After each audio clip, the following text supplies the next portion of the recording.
Minha esposa ligou dizendo: vou me casar amanhã. Peguei o dinheiro e vendi a casa. Minha sogra deu risada. Meu celular vibrou assim que saí do banho. Oi, Marcos. A voz dela estava alegre, alegre demais. Só estou ligando para dizer que vou me casar amanhã, oficialmente. Saquei tudo das contas e vendi a casa. Tchau. Uma gargalhada ecoou ao fundo. Era a mãe dela.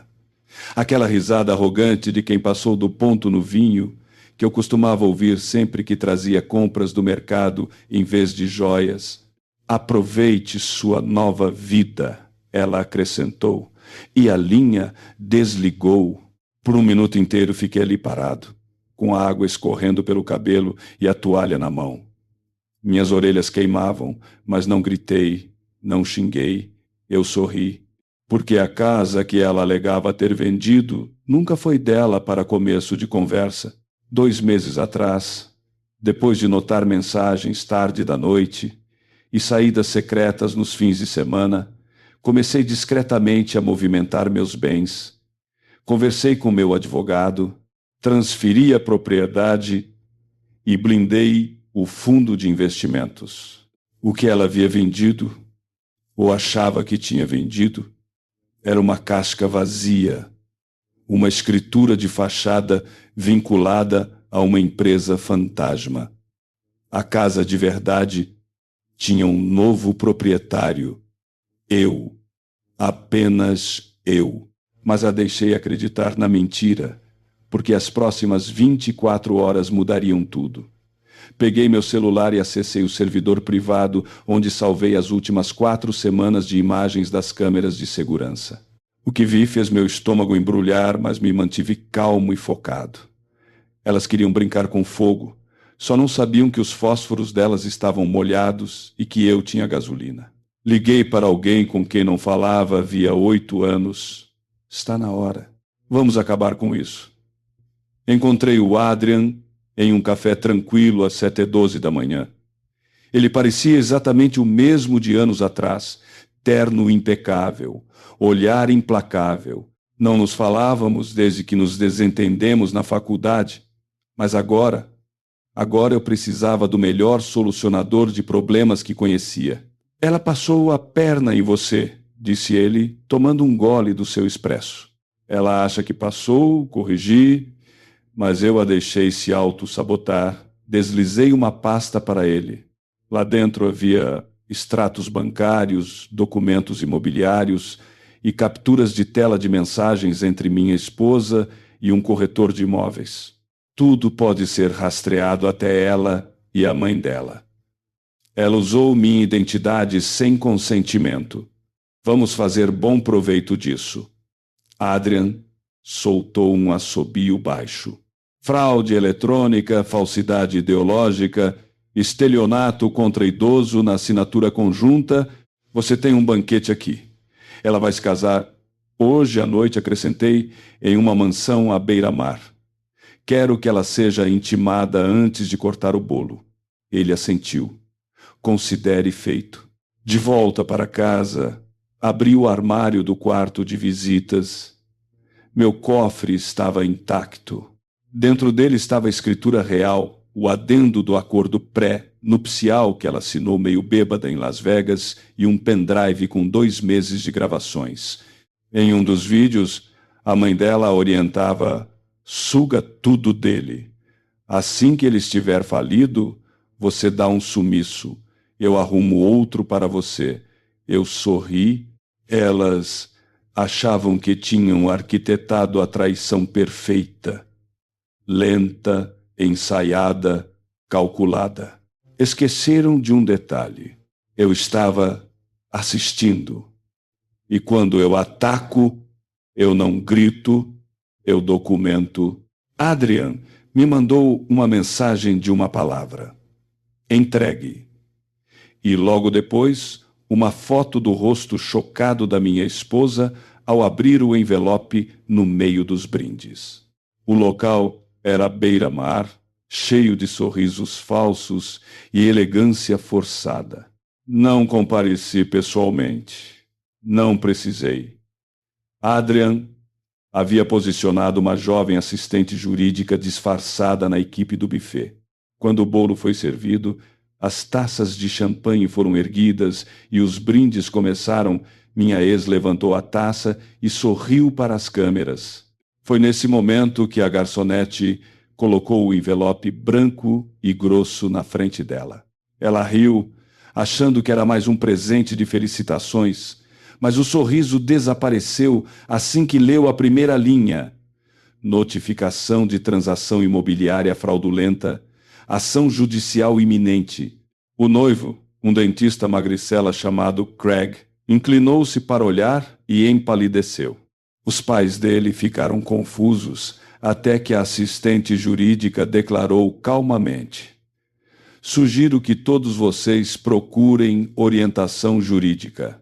Vocês foram implicados como co-beneficiários em uma venda fraudulenta envolvendo uma casa que ela não tem o direito legal de vender. As câmeras ainda estavam gravando.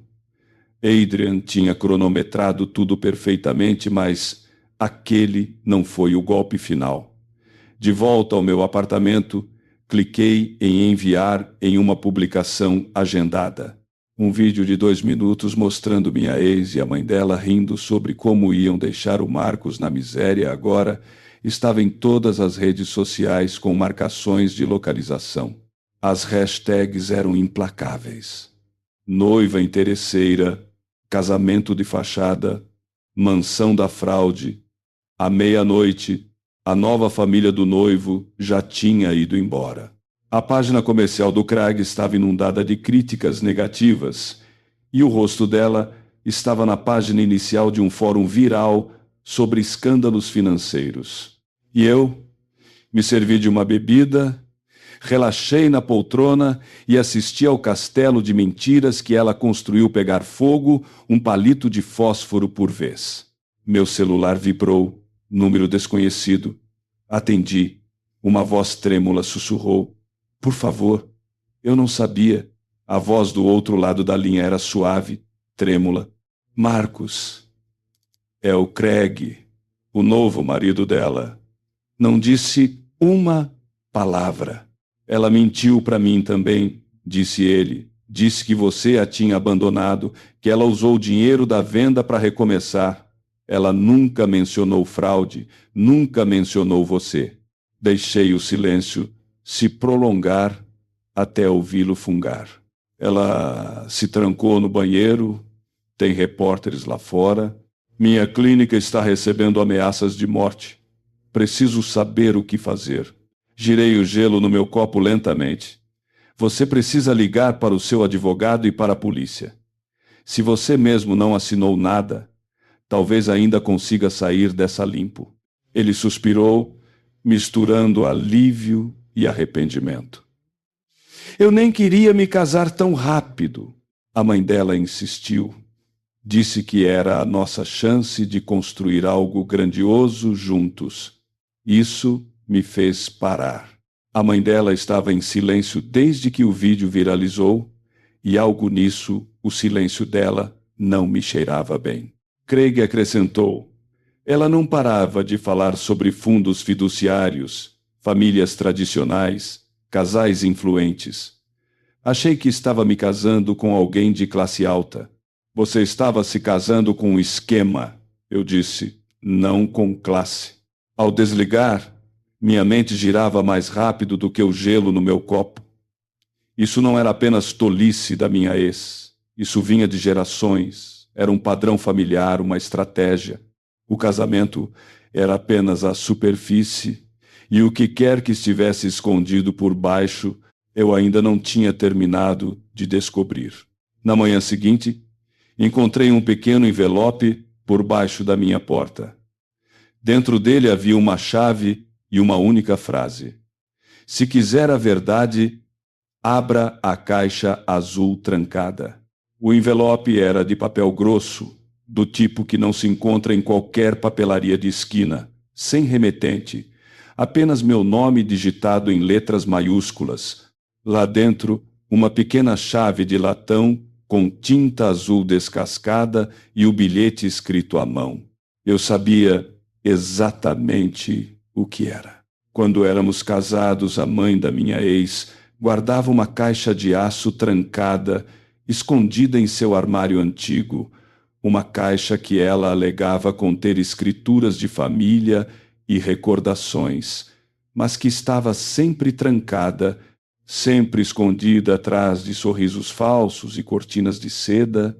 Dirigi até a propriedade antiga, aquela que elas tentaram vender após falsificar minha assinatura, mas a venda não tinha sido concluída. O registro ainda estava bloqueado graças ao meu impedimento judicial. Ninguém esperava que eu voltasse. O código de segurança ainda era o mesmo que eu havia configurado anos atrás. Entrei na casa, caminhei até o armário e lá estava ela. O cadeado abriu com um clique, como se estivesse esperando por mim. Lá dentro, uma pilha de acordos pré-nupciais, comprovantes de transferências bancárias para contas no exterior, documentos médicos, mas o pior de tudo era uma carta direcionada à minha ex, enviada pelo pai biológico dela. Ela escondeu sua verdadeira identidade por anos, não por vergonha, mas para usar como moeda de troca. Ela não estava apenas roubando de mim, estava roubando um patrimônio histórico. Nesse exato momento, meu celular vibrou. Uma mensagem. Você pegou a caixa. Estamos vendo você. Olhei para cima. Uma luz vermelha piscava na estante de livros do outro lado da sala. Meu coração não estava apenas batendo forte, ele rugia. Aquela luz vermelha piscando não estava ali antes. Não esperei. Peguei os documentos, enfiei-os sob o casaco e caminhei em direção ao corredor com passos suaves e silenciosos. Aquela casa tinha segredos demais, olhos demais. As luzes do corredor piscaram uma vez, depois se estabilizaram. Passei direto pela cozinha, ignorando o rangido nas tábuas do piso perto da mesa de canto. Do lado de fora, liguei para o meu amigo mais confiável, Joseph, um ex-investigador federal que se tornou especialista em segurança de dados privada. Ele atendeu no primeiro toque. Você finalmente abriu, disse ele, sem nem dizer oi. Você sabia? Eu instalei o rastreador. Sabia que elas voltariam para buscar. Você ainda está com o celular descartável que te dei? Sim. Ótimo. Desligue-o e suma por algumas horas. Deixe-me rastrear todos os IPs daquela câmera da casa. Você está sendo vigiado. 3 horas depois, Joseph ligou. É melhor você se sentar para ouvir isso. Eu não me sentei. 2 semanas antes de te deixar, sua ex-mulher acessou um portal privado no exterior. Ela se registrou como única herdeira de uma propriedade na Suíça. A assinatura ao lado, a sua, foi falsificada. Não disse nada. Joseph acrescentou. E ela não estava sozinha. Eu já sabia qual seria a próxima palavra.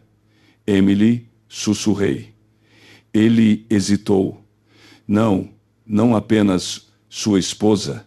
A mãe dela a ajudou, mas quem realmente move as peças é alguém muito mais próximo de você. Encontrei Joseph pessoalmente naquela noite, em um bar na cobertura de um prédio. Ele deslizou o celular pela mesa. Na tela, imagens de segurança granuladas, mas nítidas o suficiente.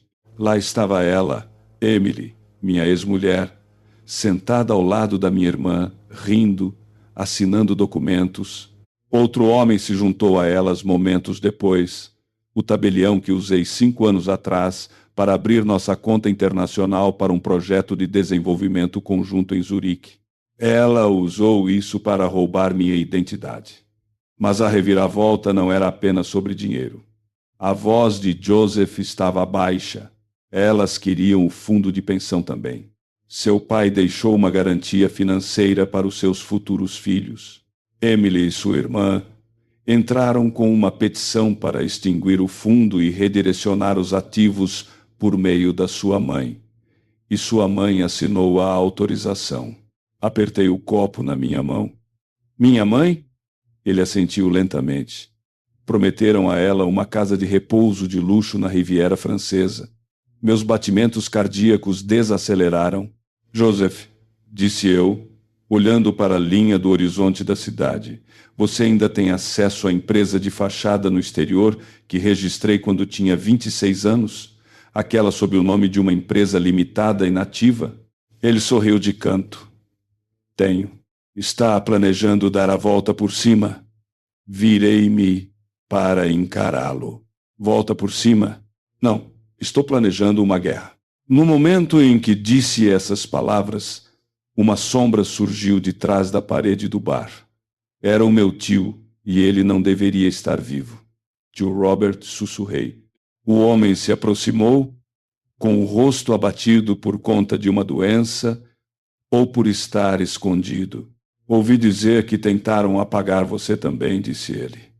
Estive esperando pelo seu próximo passo. Acontece que ele havia forjado a própria morte depois que elas sugaram as ações da empresa dele, e ele esteve observando tudo. Ele me entregou um pequeno caderno de couro. Lá dentro, cronogramas detalhados, conexões de contas, conversas, tudo que Emily, minha irmã e minha mãe fizeram para roubar, fraudar e manipular. Até mesmo as transações no exterior que Joseph não conseguiu rastrear. Use isso, disse o tio Robert. Eu já enviei um depoimento oficial sob sigilo. O juiz que as ajudou já foi indiciado. Senti um fogo frio queimar no meu peito. 2 meses depois, entrei no tribunal. Emily estava sentada na mesa de defesa. Minha irmã pálida. Minha mãe tremendo. Meu advogado entregou o caderno. O juiz o analisou em silêncio, depois ergueu os olhos. Fraude, conspiração, abuso financeiro e obstrução de justiça. Ele se inclinou para a frente. E senhor Hale, o fundo de investimentos no exterior que o senhor reativou já pagou a restituição ao Fundo de Amparo às Crianças. Muito bem feito. Emily tentou gritar algo, mas o policial já havia algemado. Minha irmã desabou. Minha mãe não conseguia sequer me olhar nos olhos. Tio Robert apertou meu ombro enquanto saíamos. Naquela noite, voltei ao bar na cobertura, sozinho. Pedi a mesma bebida, olhei para a cidade e sussurrei para o nada. Vocês me queriam pelo meu dinheiro, mas no fim das contas foi o silêncio que fez vocês pagarem.